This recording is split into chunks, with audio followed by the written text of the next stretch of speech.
今天要带领大家到美景处处、故事满满的台北植物园。我非常推荐大家一定要来这里走一走。影片就要开始，邀请大家订阅与按赞，来鼓励我的影片。你猜我今天点的豆花加了什么料呢？今天带大家到台北植物园走走。台北植物园在博爱路，距离捷运小南门站3号出口50公尺。台北植物园自草创起，迄今已经超过100年。1895年，日本治理台湾初期，为了栽育行道树及庭园树苗，台湾总督府殖产部选定小南门旁边的陆军用地作为苗圃用地，称之为台北苗圃。1921年，台湾总督府中央研究所成立，接掌林业部及台北苗圃，并正式将台北苗圃更名为台北植物园。台北植物园开始派员先后前往欧、美、澳、非洲、东南亚，收集树种运回台湾培育。到了1930年左右，台北植物园内已经栽种了1120种植物，多半是由国外所引进。植物园大门口旁边的植物名人园，展示台湾分类学上重要的研究人员与纪念植物，让社会大众了解植物学奉献一生的热忱。台北植物园成立后，就是台北地区最重要的观光据点。用1938年的照片来比对，当时台湾最好的高中台北高等学校学生的照片，就可以看出植物园已经有今日的规模。台北高等学校就是今日国立台湾师范大学的前身。请你点击荧幕上方的链接，可以去看看国立师范大学的校园及了解台湾高等学校的历史。今日台北植物园园区内的建筑与植物种类已经远超过日治时期的规模，整体收集的植物品种也多达2000多种。围林内是整修中的国定古迹钦差行台。钦差行台由台湾巡抚邵友莲斥资兴建，于1894年启用，是清朝时兴建于台北府城的迎宾馆。1932年8月，台湾总督府将钦差行台部分建物移到植物园。这张1938年的照片背景就是钦差行台。12生肖植物区收集以12生肖动物为名的植物，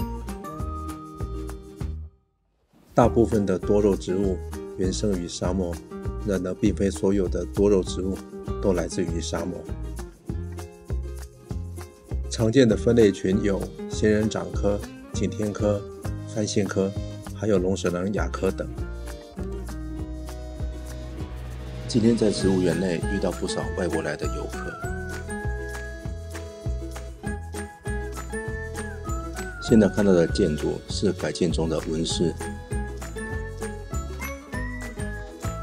预定在2023年秋季重新开幕。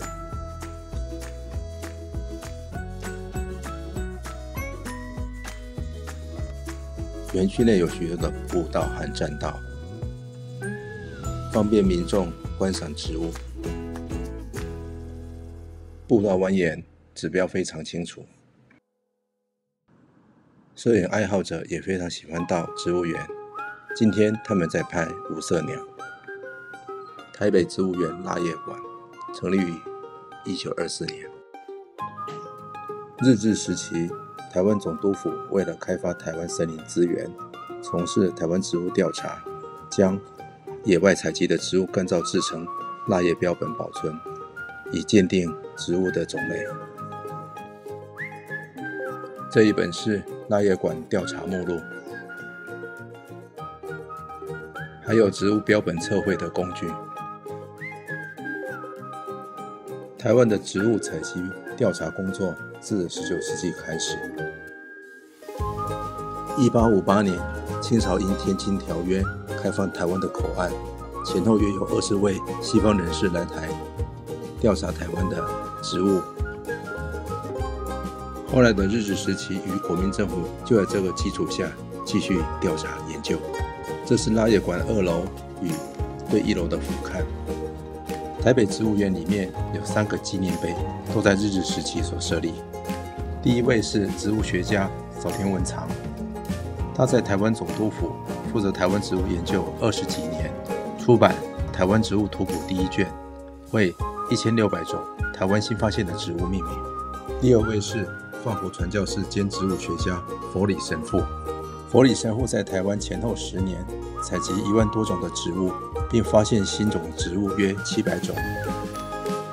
他的纪念碑有用法文写着“孜孜不倦的植物采集者，1915年7月4日死于这个岛上”。第三位是台籍雇员林火图，他的植物园工作近30年，不曾缺席，得过长期福琴奖。他发自内心喜欢植物，现今台北以至全岛各地的行道树及观赏植物中，只有仅少数未经过他的手。在佛教植物区里面，有一个让我很惊讶的，就是芒果树属于佛教植物。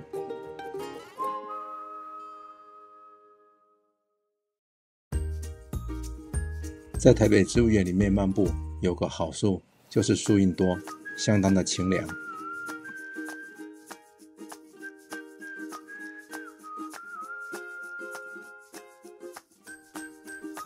这栋日式建筑是在日治时代1930年代兴建，当时原来是茶屋，地址是台北市南门町6丁目323番地。目前就以南门町323命名。现有的建筑是在2014年修复日式建筑，重现庭园之美。最主要的设计是庭园的枯山水庭园，以堆叠的石块代表山，大面积的碎石代表水，特意出龟、鹤2座小岛。南门323旁边的植物园荷花池畔有绿瓦红柱的中国风凉亭。接着我们要走到植物园最负盛名的荷花池。今天天气很好，蓝天白云映照的莲花池非常的漂亮，很可惜今年的莲花并不茂盛。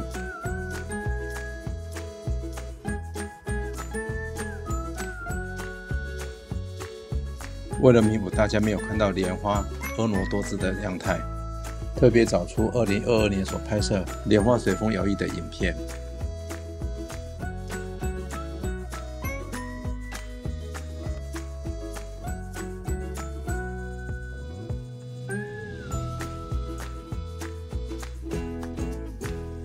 现在看到的是白头翁与龙舌兰花。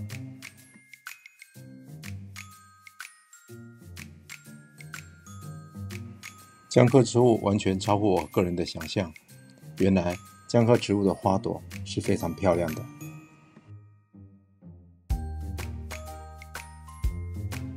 民族植物园区里面最重要的其中之一是茅草，主要原因是在古早可以用来做茅屋。竹区坐落在植物园的角落，非常的幽静，走在竹林里感觉非常的舒适。这里有个凉亭，可以略作休息。不过我没有要休息，我想走到延平南路去吃冰或豆花。